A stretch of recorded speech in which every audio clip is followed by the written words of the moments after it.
ایک قیدی کی ماں کا خط سامنے آیا جس میں اس نے بتایا کہ انہوں نے میرے 20 سالہ بیٹے کی پیشانی کو سگریٹ کے ساتھ جلایا، بعد میں اس کی خوبصورت آنکھیں نکال کر اس کے جسم کو مسخ کر دیا۔ یہ جیل زمین کے اندر موجود ہے۔ اس میں ایک ایسی جگہ تھی جہاں پر قیدیوں کو ذبح کر دیا جاتا۔ یہاں سے بہت سی ایسی مشینیں ملی جن پر قیدیوں کو لٹا کر بعد میں پریسر کی مدد سے ان کو کچل دیا جاتا۔ یہاں پر ہفتے میں 2 دن ایسے تھے جس میں درجنوں قیدیوں کو پھانسی دی جاتی۔ یہ قید خانے زیر زمین موجود ہیں اور ان قید خانوں میں ہر ایک قید خانے کا اپنا کوڈ ورڈ ہے جس کو ہر شخص نہیں سمجھ سکتا۔ ان قید خانوں کی جب تلاشی لی گئی تو یہاں سے وافر مقدار میں پھانسی دینے والی رسیاں اور بہت ساری ایسی مشینیں ملی جن سے انسانوں کو کچلا جاتا تھا۔ ایک اندازے کے مطابق 1,30,000 افراد جن میں نوجوان، بوڑھے، بچے اور عورتوں کو یہاں پر زبردستی قیدی بنایا ہوا تھا، جن میں سے 15,000 سے زائد لوگوں کو موت کی گھاٹ اتار دیا گیا۔ میں آپ کو سنا رہا ہوں دمشق میں موجود انسانی ذبح خانہ قرار دی گئی سدنایا جیل کی کہانی۔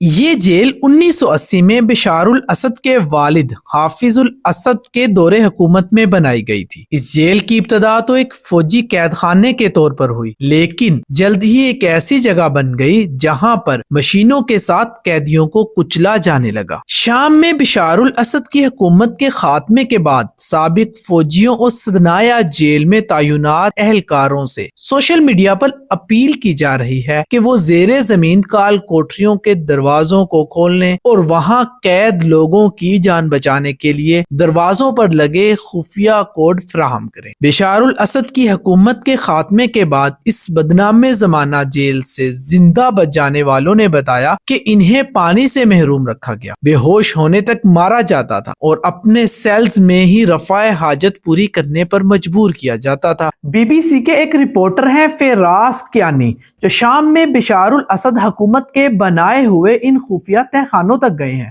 وہ بتاتے ہیں کہ یہ وہ دنیا ہے جس تک بہت ہی کم لوگوں کو رسائی حاصل ہو سکی ہے۔ انہوں نے بتایا کہ تہ خانے میں شام کی سرکاری سیکیورٹی ایجنسی کا ہیڈ کوارٹر ہے، جہاں پر ہم نے ملک کی خفیہ انٹیلیجنس کے اس نیٹ ورک کو دیکھا جس کی بدولت اسد خاندان دہائیوں سے شام پر حکمرانی کر رہا تھا۔ یہاں ہر سیل کے دروازے موٹے سٹیل کے ہیں۔ یہاں قطار در قطار وہ چھوٹے چھوٹے سیل موجود ہیں جہاں قیدیوں کو پابند سلاسل رکھا جاتا تھا۔ ان میں سے ایک کے اندر ہم نے جھانک کر دیکھا تو یہ محض 2 میٹر لمبا اور 1 میٹر چوڑا تھا۔ یہ سیل وسطی دمشق کے مصروف ضلع کفر سوسا میں سڑک کی سطح سے نیچے واقع ہے۔ ہر روز ہزاروں عام شامی شہری یہاں سے گزر کر اپنے معمول کے کاموں میں مگن ہو جاتے ہیں جہاں ان کے ہم وطنوں کو قید میں رکھا گیا تھا اور ان پر تشدد کیا جاتا رہا۔ راہداری میں اب یہاں فرش پر شام کے سابق صدر بشار الاسد کی پھٹی پرانی تصویریں پڑی ہیں۔ یہاں پر ان فائلوں کا بھی ذخیرہ ہے جن کو خفیہ ایجنسیاں لاکھوں شامی شہریوں کو مانیٹر کرنے کے لیے استعمال کرتی تھی۔ یہاں عارضی طور پر قیدیوں کو رکھا جاتا اور پھر طویل عرصے کی قید کے لیے انہیں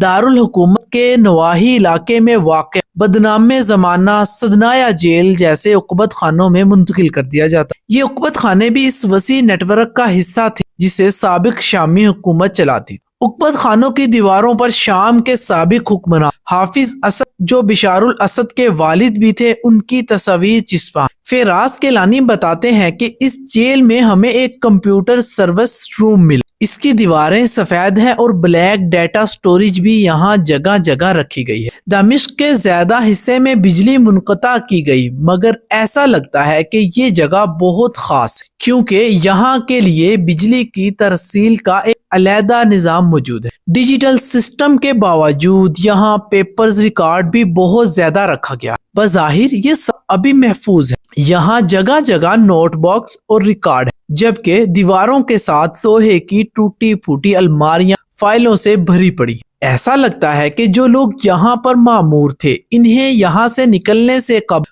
وقت ہی نہیں ملا کہ وہ اس ریکارڈ کو تلف کر سکے۔ یہ ریکارڈ کئی برسوں پر محیط ہے اور اس میں سے کچھ بھی تباہ یا ضائع نہیں کیا گیا۔ ہم نے یہاں ایسے ڈبے بھی دیکھے ہیں جن میں کارتوس رکھے گئے ہیں دوسرے حصے میں مارٹر اور بارودی سرنگوں سمیت دیگر ہتھیار موجود ہیں۔ ہمارے ساتھ وہ اسلامی گروپ جو اب دمشق کا حکمران ہے، اس کا ایک جنگجو موجود۔ میں نے اس سے استفسار کیا کہ یہ ہتھیار یہاں پر کیوں ہیں؟ انہوں نے کہا کہ اسد حکومت کے دنوں روس کے تعاون سے تمام سرکاری اداروں کو ہیڈ کوارٹرز میں تبدیل کر دیا گیا کہ شامی شہریوں کے خلاف کارروائی کی جا سکے اور انہیں دباؤ میں رکھا جا سکے۔ ہمیں ایسی فائلیں بھی ملی ہیں جن میں سوڈان، لبنان اور عراق سے متعلق بہت معلومات موجود ہے۔